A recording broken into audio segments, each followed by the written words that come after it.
No city skyline would reach these heights if it weren't for this machine.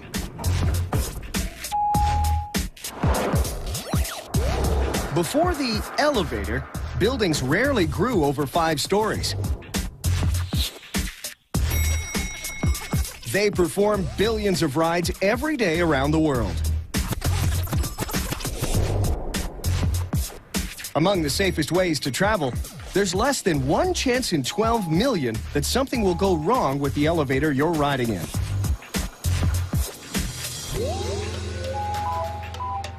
Let's see how they work. The most popular elevator design is the roped elevator, where a car is raised and lowered by steel cables. The machine's muscle lives up here at the top of the elevator shaft. Its ropes attach to the car and loop around a sheave, a pulley with grooves to grip the ropes that's connected to an electric motor. Turn the motor one way, the elevator car goes up. When the motor turns the other way, it goes down.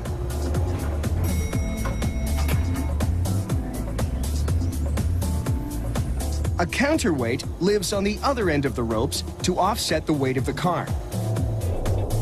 It's usually about half the weight of a fully loaded passenger elevator. So, on an average ride, the two are perfectly balanced. All the motor needs to do to move the car is provide a nudge to tip the balance one way or the other. This system saves energy as well as wear and tear on moving parts.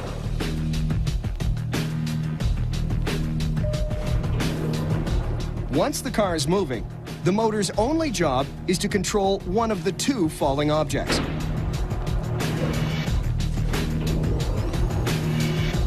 Both the car and counterweight are attached to guide rails inside the shaft.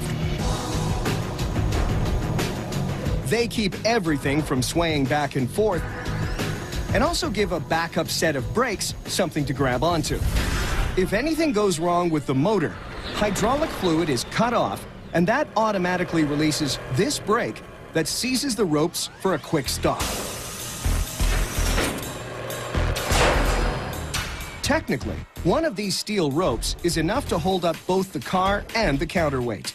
The rest are there for backup in case one snaps. But what if the whole set is cut? Don't worry, it still won't plummet. This machine has a built-in failsafe. There's a governor located beside the motor, with its own pulley and separate cable attached to the car. There are 2 spring-loaded metal hooks called flyweights inside the governor. If a car free falls and the governor spins too fast, centrifugal force pushes the hooks out. They seize ratchets on the fixed inner rim and stop the pulley. The governor's rope jerks on an arm on top of the car, and this locks the brakes.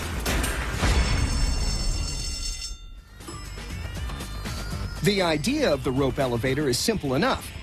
One side goes up, the other goes down. It just took a couple of thousand years to figure out how to stop it. It's easy enough to drive, but without brakes, we'd rather walk.